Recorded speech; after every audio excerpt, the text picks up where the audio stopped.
Good morning. This week I've been recording some videos for schools, part of our Christmas Wrapped Up programme, and one of the questions we usually ask the children, which they can't answer now of course, is how many sleeps till Christmas? Well, if you didn't know, there are 25 sleeps. Are you ready? I wonder if you've ever, like children at this moment, watched the calendar and the clock, and children at this moment just want to see the clock speed up, don't they? Maybe some of us, though, wish we could pause the clock. We generally struggle with the thought of Christmas this year and what sort of Christmas it will be. I met a friend today who's just had some news that sounded earth-shattering, real uncertainty about employment. We wish we could pause the clock sometimes. Or maybe we wish we could stop the clock altogether. Maybe what's looming ahead for you and your family in the area of health, and you're thinking, I'm not sure if I can cope. Or maybe we even think, at times I'm sure we do, we wish you could turn the clock back. But the clock is ticking. And for some of us, it may seem very, very small things at the moment. We may just be concerned and worried about our shopping and whether we can afford things. And they seem small in comparison, inconsequential to what some of the things we've just talked about. But our world with COVID and the uncertainty to be able to get my family together, I'm not sure if I can cope this Christmas. Advent.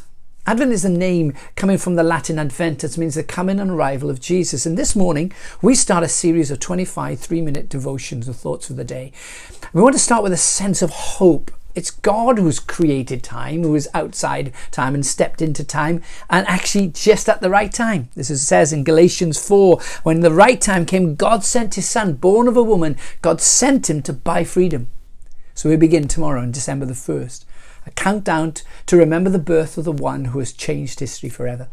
And I think it's worth taking 3 minutes a day to go back to the beginning and peer through the mists of time and see the promise of God that comes to us again and says, today is born in the city of David a Saviour, who is Christ the Lord. Tidings of great joy, said the angels to the shepherds. And the church began to share this news of Jesus, his life, his birth, his death, his resurrection. They called it euangelion, good news. And it was a word used to talk of the birth of a world-changing child, a king. It's a word to talk of freedom. And so we've got hope and joy and peace and freedom. And we're going to take some time to think of that together.